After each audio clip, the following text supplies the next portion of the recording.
Hi guys, welcome to the first proper video on the Dirty Boots Bushcraft channel. Today, we're going to be making a fire with flint and steel.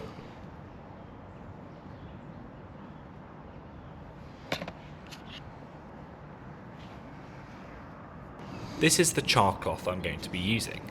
You'll see it properly later, but it's what catches a spark when you're using flint and steel.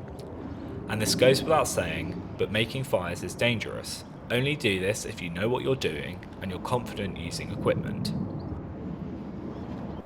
This probably won't come as a surprise, but wet sticks aren't great for starting fires. You can use them if you've got no choice, but they're far from ideal. They soak up moisture from the ground, and if they've been sitting there long enough like these have, they'll be wet all the way through. It's much better to use dead dry sticks from above ground. They're usually your best bet. Listen to that snap.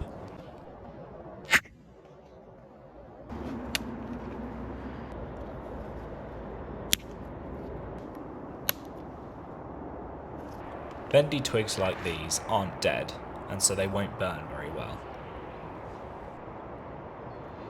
Sticks like these look wet, but on the inside they're actually perfectly dry. Once we peel off the outside, the inside will be perfect for tinder. We're going to be turning this stick into a feather stick now. To do that, I'm using this knife here. As you can see, it's just a foldable pocket knife with quite a small blade. Any bushcraft knife will work for this, as long as it's a sharp enough blade. And again, this goes without saying, but working with knives is dangerous, so don't attempt this unless you're a capable adult who knows what they're doing. The best way to do this is to plant your knife into a log like this, with the blade facing away from you.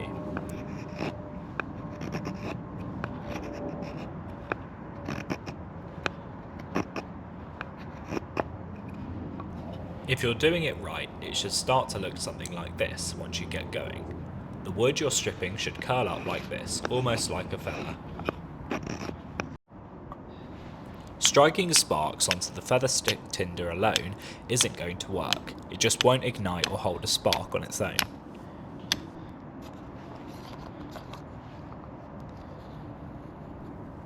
To actually catch and hold a spark to make a fire, we're going to use char cloth. I'll place it onto the tinder pile and try to get a spark to land and catch. You can hold the char cloth directly onto the flint if you want, but I personally prefer doing it this way. When you strike, you want the sharp edge of the flint hitting the steel. That shaves off tiny bits of metal, and those hot fragments are what create the spark.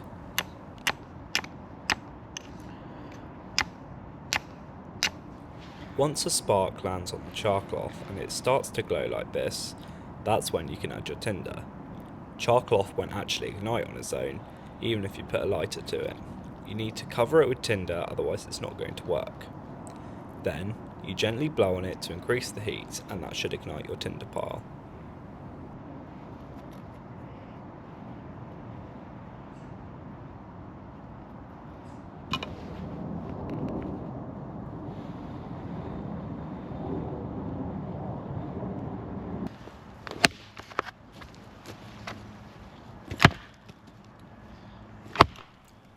Now let's take the idea of igniting a tinder pile and actually turn it into a fire. I'm going to process this log here, basically cutting it down into smaller pieces for feather sticks and some larger bits to build the fire itself. And once again, make sure you're careful and know what you're doing when using a hatchet like this. I'll be using this log as both my tinder and fuel because it's been stored somewhere dry, along with the dead dry sticks from up off the ground. This gives me dry material to work with, which matters because everything else around here is soaking wet.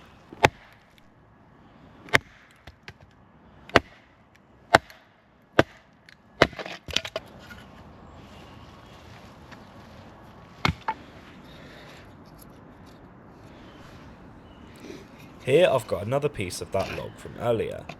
I'm going to turn this into another feather stick. I'm going to collect the shavings into a pile as I go. That's just the way I prefer to do it. You can keep the curls on the stick itself if you want, but I'm going to do it this way. Like before, plant the knife with the blade facing away from you and drag the stick towards you to make these fine curly shavings on the stick.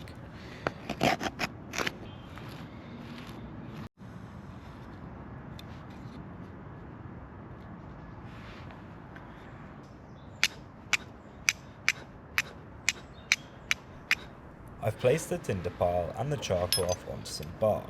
That keeps it off the ground where the moisture and cold would make this much harder.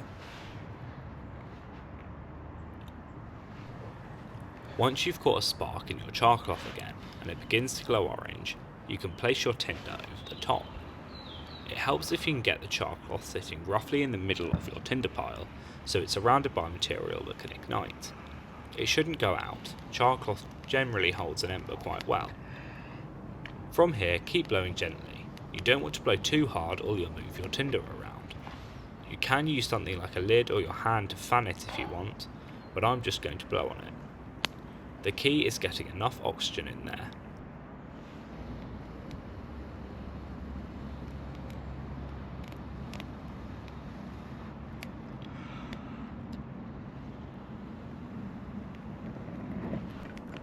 Once you've ignited your tinder pile like this, the clock is ticking. You need to start adding more material, increasing in size gradually, or the fire will die out. Place your sticks on top of the burning tinder without smothering it. If you cover it too much, the fire won't be able to breathe and it'll die. When you get white smoke like this and the fire starts to look a bit weak, it usually means there's too much material on there.